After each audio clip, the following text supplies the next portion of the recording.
One thing I came to realize ni after wazungu waondoke Kenya, after the Europeans left, they left us to the fucking Jews, and these Jews are the ones in Israel.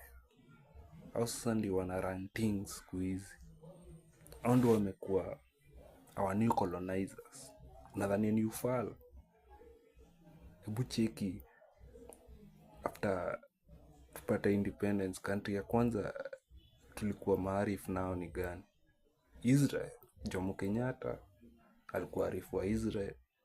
Moi hadi ile gedha walikuwa wanataka kuchukua wale mahostages walikuwa wamechukuliwa na Idi Amin.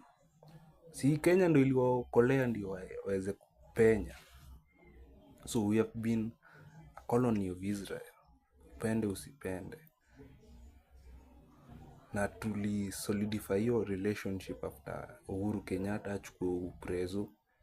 Umeona wase wengi sana wenye wamekuwa kwa gava ya Uhuru ndio wamerecycliwa hadi kwa gava yenye iko saa hii. Washamba wale walikuwa na Uhuru ndio wako mpaka saa hii. So our country is a colony of Israel. Ndio maana tuliitikia Israel ilikuwa na oversight kwa AU. Yani si tulifungua rasa zetu tudinywe na Israel. Country inaua watoi, inafanya vitu za yani hata haitusaidiangi na kitu ya maana. Nini ya maana unaweza sema tunapata kwa Israel? Hakuna. Nini tu sijui ati irrigation schemes sijui nini. Hadi kama economy yetu inapata pesa ngapi kwa Israel? Si ndio tuna export vitu mingi kutoka kwao. Nani mjinga? Si ni wewe? Na hii country yenyu ya mafala.